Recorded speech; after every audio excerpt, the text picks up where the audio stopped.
संगम as जिसमें चेरा चोला और पांड्या थे, उनका डिक्लाइन होता है तो उसके बाद में कालाभ्रा का रूल रहता है 250 साल तक। उसके बाद में पल्लवास अपना किंगडम इस्टेब्लिश करते हैं टोंडई मंडलम में विद इट्स कैपिटल कांचीपुरम। इनका रूल चलेगा तब तक जब तक imperial Cholas in the beginning of 10th century Tondai Mandalam को एनेक्स नहीं कर लेते। तो चलिए ये पल्लवास का देखते हैं टोंडई मंडलम में किंगडम। अगर हम इनके ओरिजिन की बात करें तो बहुत सारे व्यूज़ हैं। कुछ लोग कहते हैं कि ये पार्थियंस जो फॉरेनर्स थे जो वेस्टर्न इंडिया में रूल करते थे उनके डिसेंडेंट्स होंगे। कुछ लोग कहते हैं कि ये जो वकाटकास थे जो ब्राह्मण रॉयल डायनेस्टी थी उनके डिसेंडेंट्स थे। और थर्ड व्यू है कि ये चोला प्रिंस और नाग प्रिंसेस के डिसेंडेंट्स थे whose native was the island of Manipallavam.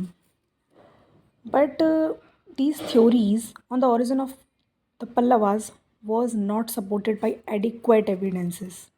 इसलिए ये व्यू वाइडली एक्सेप्टेड है कि वो टोंडई मंडलम के नेटिव्स थे। ये पुलिंदर्स के आइडेंटिकल हैं, जैसा कि अशोका के इंस्क्रिप्शन में मेंशन किया गया है पुलिंदास को पुलिंदास, तो मे बी ये पुलिंदास हो। तो जो हम लेके चल रहे हैं वाइडली एक्सेप्टेड व्यू जो है कि ये टोंडई मंडलम के नेटिव्स थे। तो सातवाहनास ने जब टोंडई मंडलम को कैप्चर किया था तो उस टाइम पर ये जो पल्लवास थे ये उनके फ्यूडेटरीज थे। लेकिन जब सातवाहनास का 3rd सेंचुरी में फॉल होता है तो ये लोग इंडिपेंडेंट हो जाते हैं। इनके जो अर्लियर इंस्क्रिप्शंस हैं वो हमें प्राकृत और संस्कृत लैंग्वेज में मिलते हैं because of their Satavahana connection and also patronized Brahmanism. इसकी पॉलिटिकल हिस्ट्री देखते हैं तो जो अर्ली पल्लव रूलर्स थे 250 से 350 AD तक उनके जो चार्टर्स थे वो प्राकृत लैंग्वेज में इशू होते थे। बाद में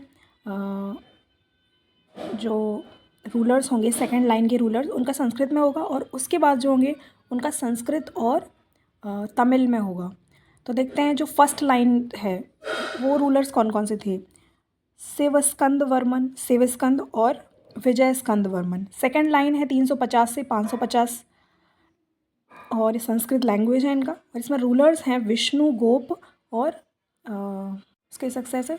अच्छा इसमें विष्णु गोप जो है वो समुद्रगुप्त से हार जाता है जब समुद्रगुप्त का साउथ इंडियन एक्सपीडिशन हुआ था। तो ये विष्णु गोप समुद्रगुप्त के कंटेम्प्रेरी है। थर्ड लाइन के रूलर्स हैं 575 AD से 9th सेंचुरी तक। वो अल्टीमेटली इनका फॉल होता है 9th सेंचुरी में। और इनका जो लैंग्वेज है वो संस्कृत और तमिल है। इसमें पहला रूलर जो था वो सिम विष्णु थे और ये कालाभ्रास को डिस्ट्रॉय कर देते हैं and firmly established the Pallava rule in Tondai Mandalam. ये चोलास को भी हरा देते हैं और इनकी जो टेरिटरी है वो कावेरी तक एक्सटेंड कर लेते हैं। अदर ग्रेट पल्लव रूलर्स की अगर हम बात करें इस लाइन में तो वो महेंद्र वर्मन, नरसिम्हा वर्मन और नरसिम्हा वर्मन सेकेंड हैं जिनके बारे में हम डिटेल में आगे डिस्कस करते हैं। किंग महेंद्र वर्मन 1 का conflict Chalukya ruler Pulakeshin second से रहता है। पुलकेशिन सेकेंड मार्च करता है अगेंस्ट पल्लवास और नॉर्दर्न पार्ट उनके किंगडम को कैप्चर कर लेता है। पल्लव के एक इंस्क्रिप्शन के अकॉर्डिंग तो महेंद्र वर्मन पुल्ललुर में जीत जाते हैं पर वो अपनी लॉस्ट टेरिटरी को रिगेन नहीं कर पाते हैं। इसको बाद में इनके बेटे रिकवर करेंगे। महेंद्र वर्मन जैनिज़्म फॉलोअर थे अपने अर्ली लाइफ में लेकिन बाद में वो शैविज़्म में कन्वर्ट हो जाते हैं under the influence of Shaiva saint Thirunavukkarasar Appar alias Appar. So वो शिव टेम्पल बनवाते हैं at Tiruvadi and he assume number of titles like Gunabhara, Satyasandha, Chetakari builder of temples and Chitrakarapuli, Vichitra Chitta, Mattavilasa. ये एक टेम्पल बनवाते हैं फॉर विष्णु शिव एंड ब्रह्मा, ब्रह्म विष्णु शिव, इसलिए इनको विचित्र चित्त कहा जाता है according to Mandagapattu inscription. He was a great builder of cave temples.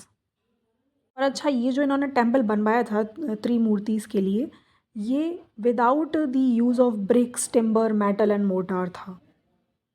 इनके रॉक कट टेम्पल्स हमें मिलते हैं in a number of places like Vallam, Mahendravadi, Dalavanur, Pallavaram, Mandagapattu and Tiruchirappalli.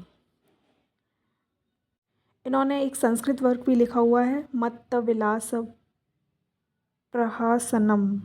इनका जो टाइटल है चित्रकारा पुली, इससे हमें लगता है कि ये पेंटिंग में बहुत टैलेंटेड थे और he is also regarded as an expert in music.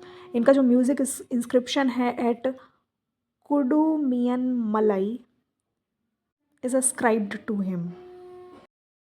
Pallav king Narasimha Varman को ममल्ल भी कहते हैं because he was a great wrestler. तो अपने एक्सेशन के बाद वो सबसे पहला काम क्या करते हैं, वो अपने फादर महेंद्र वर्मन की डेथ का रिवेंज लेते हैं। उसके लिए वो जिसको कि पुलकेशिन सेकंड ने मारा था, वो बैटल ऑफ मणिमंगलम में कांची के पास पुलकेशिन सेकंड को हरा देते हैं। और इसका एविडेंस मिलता है हमें क्योंकि जो कुरम कॉपर प्लेट है उसमें ये मेंशन किया गया है। अब इसके बाद इसमें नाम आता है इनके जनरल का, परंज्योति। परंज्योति की आर्मी के अंडर ये लोग चालुक्य टेरिटरी में एंटर कर जाते हैं और वातापी जो इनकी कैपिटल थी चालुक्य की, इसको डिस्ट्रॉय कर देते हैं। इसीलिए इनको वातापी कोंडा का टाइटल भी दिया जाता है। तो जो ममल हैं उन्हीं को हम वातापी कोंडा भी बोलते हैं। और जो भी इनकी लॉस्ट टेरिटरी थी उसको ये रिगेन कर लेते हैं। नेक्स्टली ये क्या करते हैं, इनका हम नेवल एक्सपीडिशन देखते हैं टू श्रीलंका। अब श्रीलंका में इनका एक फ्रेंड है जिसका नेम है मानवर्मा।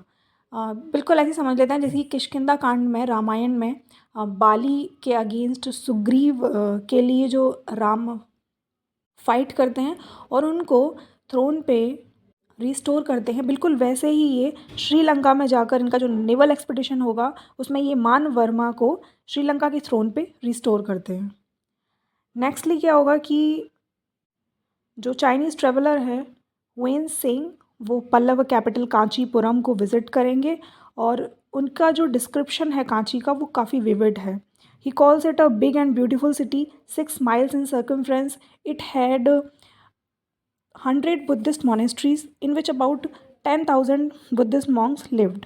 According to his account, people of Kachi esteemed great learning and the Ghatika at Kachi served as a great center of learning. तो ये जो घाटिका है ये ग्रेट सेंटर है लर्निंग का। और इसके बाद में वो ममल्लपुरम को फाउंड करते हैं और जो मोनोलिथिक रथास जो हम जानते हैं वो इसी टाइम पर इरेक्ट हुए थे। सो एक बार फिर से रिवाइज़ करेंगे। सबसे पहले ये अपनी डेथ का रिवेंज लेंगे पुलकेशिन सेकंड से, तो बैटल ऑफ मणिमंगलम होगा जिसमें कि जो एविडेंस है इसका वो हमें कुरम कॉपर प्लेट से मिलता है। बाद में इनका जो जनरल है परंज्योति, उसकी आर्मी के अंडर में ये वातापी पे अटैक करते हैं और उस कैपिटल थी जो चालुक्यास की वातापी, उसको कैप्चर कर लेते हैं, डिस्ट्रॉय कर देते हैं, इसलिए इनको वातापी कोंडा कहते हैं।